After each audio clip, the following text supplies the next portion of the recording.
1927 में जब वो वापस आए तो उन्हें कांग्रेस पार्टी में एक सेक्रेटरी की पोस्ट मिली और वो पंडित नेहरू के साथ काफी क्लोजल काम करने लगे। लेकिन गांधी जी के साथ बोस के जो आइडियोलॉजिकल डिस्प्यूट थे वो कम होने की जगह ओवर द टाइम बढ़ते जा रहे थे। 1928 में कोलकाता के कांग्रेस सेशन में बोस ने इन डिफरेंसेस को बिल्कुल साफ कर दिया। उन्होंने साफ शब्दों में कहा कि देश को डोमिनेंट स्टेटस दिलाने का जो कांग्रेस का वादा है वो कमजोर नजर आता है और पूर्ण स्वराज का जो अपना सपना है वो पूरा होते हुए नहीं दिख रहा है। इसी सेशन में बोस कांग्रेस के एक वॉलेट्स ग्रुप के साथ एक मिलिट्री डील भी करते हैं, जहां पर जो वॉलेट्स थे वो मिलिट्री की यूनिफॉर्म में थे और बोस उनके कमांडर की तरह उन्हें लीड कर रहे थे। गांधी जी को ये सारी चीजें बिल्कुल पसंद नहीं आ रही थी। इसी टाइम के अराउंड बोस यूथ कांग्रेस को एक स्पीच देते हुए बोलते हैं कि गांधी जी की थिंकिंग है कि मॉडर्निस्ट मैम खराब है, लार्ज स्केल इंडस्ट्रीज खराब है, लेकिन अगर इन चीजों पर देश चला तो हम गर्त में चले जाएंगे बोस। और गांधी के बीच का ये जो डिवाइड था इसके बाद और ज्यादा बढ़ता गया और आप आगे देखोगे कि ये कितना अगली हो जाता है। 1930 में बोस कोलकाता के मेयर बन जाते हैं और अपनी बढ़ती प्रोमिनेंस के साथ वो गांधी जी के अगेंस्ट अपने थॉट्स को और क्लियर रखने लगते हैं। जब 1933 में गांधी ने सिविल डिसोबीडियंस मूवमेंट को अचानक से रोक दिया, तब विट्ठल भाई पटेल और सुभाष चंद्र बोस ने एक जॉइंट स्टेटमेंट निकाला। इसमें उन्होंने कहा कि गांधी अपनी लीडरशिप में पूरी तरह से फेल हो चुके हैं। बोस ने एक जर्नलिस्ट को पर्सनली यह भी कह दिया था कि गांधी अब एक ओल्ड यूजलेस फर्नीचर की तरह है, जो पहले तो काम आते थे लेकिन अब हमारे लिए एक ऑब्स्टिकल बनते जा रहे हैं। और यह सब होने के बाद देश के अंदर पॉलिटिकली फ्रस्ट्रेटेड होकर बोस डिसीजन लेते हैं कि अंग्रेजों को उनकी ही धरती पर हराया जाए। और उसके बाद उनकी लाइफ का एक मेजर फेज शुरू होता है, यूरोपियन ट्रेवल्स। वो यूरोप में पढ़ रहे भारत के स्टूडेंट्स और कई सारे यूरोपियन कंट्रीज के लीडर से मीटिंग करते हैं, जिसमें एक थे इटली के डिक्टेटर बेनितो मसोली। इन्हीं यूरोपियन ट्रिप्स में बोस अपनी किताब इंडियन स्ट्रगल्स पार्ट 1 के लिए भी एक ऐसा इंसान ढूंढ रहे थे जो इंग्लिश में इसको टाइप कर सके। और ऐसे में साल 1934 में वो मिलते हैं एमिली शेंकल से, जिनसे बाद में उन्हें प्यार हो जाता है। और 1935 में बोस की ये बुक लंदन से पब्लिश होती है।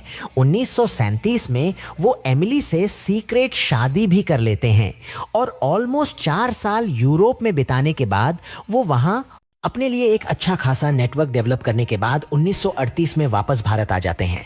यूरोप से वापस आने के बाद साल 1938 में बोस इंडियन नेशनल कांग्रेस के प्रेसिडेंट तक बन जाते हैं। बोस यहां एक बार फिर से स्वराज्य और ब्रिटिशर्स के अगेंस्ट फोर्स यूज करने की बात करते हैं।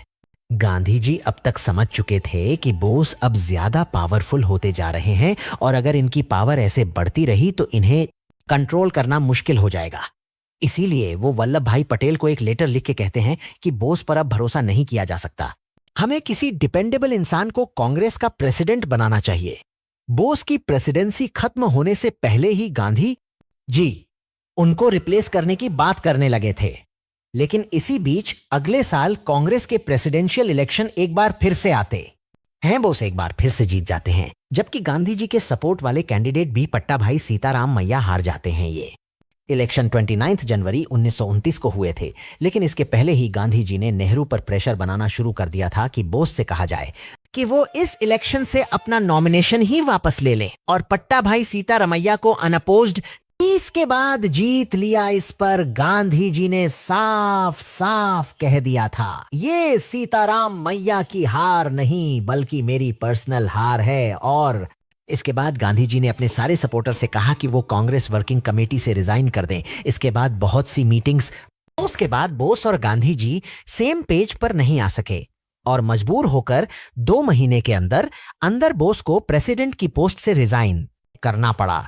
इतनी गंदी पॉलिटिक्स खेलकर बोस को हटाया गया था कि इस पूरे इंसिडेंट के बाद नेहरू गांधी और बोस के बीच के जो रिश्ते थे वो हमेशा के लिए खराब हो जाते हैं। यह साल था 1929 और महीना था मार्च का। लेकिन बोस इस इंसिडेंट से डिमोटिवेट नहीं हुए, उल्टा आजादी के लिए लड़ाई में इनका इवॉल्वमेंट और ज्यादा बढ़ता गया। इसके सिर्फ 6 महीने बाद 1 सितंबर को शुरू होती है वर्ल्ड वॉर। 2 वॉर शुरू होते ही भारत का जो वॉइस राय था लॉर्ड लिनिथ को, यह भारत की प्रोविंशियल गवर्नमेंट से बिना पूछे डिक्लेयर कर देता है कि भारत भी ब्रिटेन के साथ इस वॉर का पार्ट बनेगा। नेहरू तब चाइना की ट्रिप से लौट रहे थे। जब वो रंगून में लैंड करते हैं तो जर्नलिस्ट उनसे पूछते हैं कि आप इस पे क्या कहना चाहते हैं। अब नेहरू को आइडियली डिक्लेयर करना चाहिए था कि अंग्रेजों ने हमसे बिना पूछे डिक्लेयर कर दिया है। ये बिल्कुल सही नहीं है। वर्ल्ड वॉर वन में भी हमने इनका साथ दिया, इस होप में दिया था कि हमें सेल्फ गवर्नेंस का रास्ता साफ होगा, लेकिन इसके बदले हमें क्या मिला? जलियांवाला बाग का मैसेकर। अब फिर से हम इनको सपोर्ट क्यों करेंगे? लेकिन नेहरू ने ऐसा कुछ नहीं करा। उल्टा वो कहते हैं कि हम इंपीरियल जिम के खिलाफ है और इटली, जापान और जर्मनी के इंपीरियल लोगों को हराने के लिए हम ब्रिटेन का साथ देंगे। बोस ने भारत में सब कुछ सुना और कोलकाता में नेहरू के लैंड करने का वेट करने लगे। नेहरू के लैंड करते अभी उन्होंने उनके अगेंस्ट में एक प्रोटेस्ट खोल दिया। बोस का मानना था कि अंग्रेज कमजोर है, लोहा गर्म है, हथौड़ा मार देना चाहिए, भगा दो अंग्रेजों को। अभी यहां से गांधी ने देखा कि कांग्रेस में डिवाइड हो सकता है, तो उन्होंने कहा कि कांग्रेस अपना स्टैंस तब क्लियर करेगी जब अंग्रेज ये क्लियर करें कि वॉर के बाद हमें क्या मिलेगा। कांग्रेस की डिमांड थी सेल्फ गवर्नेंस, यानी कि स्वराज्य। लिनिथ गो पर साफ साफ मना कर देता है, तो कांग्रेस भी वर्ल्ड वॉर में भारत के इवॉल्वमेंट से हाथ पीछे खींच लेती है।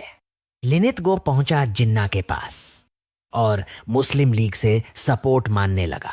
जिन्ना ने बोला कि सपोर्ट तो दे दूंगा, लेकिन एक कंडीशन है, आप मेरे पीठ पीछे कांग्रेस से कोई अलग डील नहीं क्रैक करोगे। लिनिथ गो यहां पर मान गया। 3 महीने बीते, 1940 आ गया।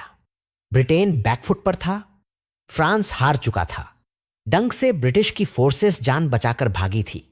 ब्रिटेन के अंदर डेली बॉमिका ब्रिटेन के ऊपर इन्वेजन कभी भी हो सकता था। यह सब देखते हुए 1940 में ब्रिटेन की सरकार बदल जाती है और विंस्टन चर्चिल वहां के पीएम बन जाते हैं। चर्चिल एक काफी इनफेमस इंपीरियल था। वहीं कांग्रेस क्या कर रही थी? कांग्रेस ब्रिटेन को वॉर में सपोर्ट करने के बदले एक बार फिर से कहती है कि हमें इंडिपेंडेंस का प्रॉमिस कर दो। इसको वॉइस राय लिनिथ गो तुरंत मना कर देता है, क्योंकि उधर से चर्चिल ने इसके लिए एग्रीमेंट नहीं दिया था। इस बात से कांग्रेस के साथ साथ मुस्लिम लीग भी नाराज हो जाती है। इन्होंने सिविल डिसोबीडियंस की धमकी दी, तो अंग्रेजों ने ज्यादातर लीडर्स को जेल में डाल दिया। कैलेंडर पे तारीख 1941 हो चुकी थी। चर्चिल ने भारत को एक्सप्लॉइट करना शुरू कर दिया। हमारे सोल्जर्स को तो वॉर में धकेल ही दिया था, हमारा खाना भी अपने सोल्जर्स को भेजने लगा और बंगाल के अंदर एक मैन मेड फेमिन की नींव रख दी। लेकिन इन सबके बीच बोस कहां पर थे? बोस को भी ब्रिटिशर्स ने अलीपुर जेल में रखा था, लेकिन वहां पर जब उन्होंने हंगर स्ट्राइक कर दी तो अंग्रेजों ने इन्हें जेल से निकालकर इनके हाउस अरेस्ट में रख दिया और उनके घर के बहर पर सीआईडी की सर्विलेंस तैनात कर दी।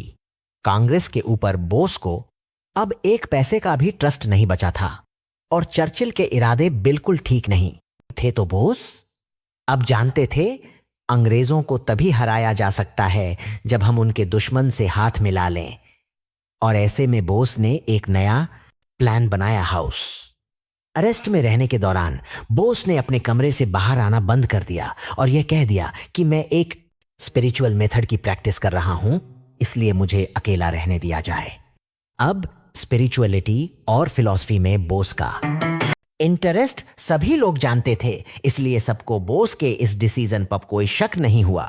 इस दौरान बोस ने अपनी दाढ़ी बनाई और पठान के भेष में 16 जनवरी की रात वो अपनी कजिन की हेल्प से अपने घर से बाहर निकल गए। बोस वांडर कार में बैठकर सीधे पहुंच जाते हैं गोमो रेलवे स्टेशन और यहां से पेशावर जाने वाली ट्रेन में बैठ जाते हैं, क्योंकि बोस अपने कमरे से बाहर निकलना ऑलमोस्ट बंद कर चुके थे। इसलिए किसी को भी कानो कान ये खबर नहीं हुई कि बोस फरार हो चुके हैं। उनके रूम में टाइम टू टाइम खाना पहुंचाया जा रहा था और सबको लग रहा था कि बोस अपनी कोई स्पिरिचुअल प्रैक्टिस में लगे हुए हैं। पेशावर तक पहुंचने में जर्मन मिलिट्री की जो इंटेलिजेंस एजेंसी थी वो बोस की हेल्प करती है। पेशावर में बोस अकबर शाह, मोहम्मद शाह और भक्तराम तलवार से मिलते हैं।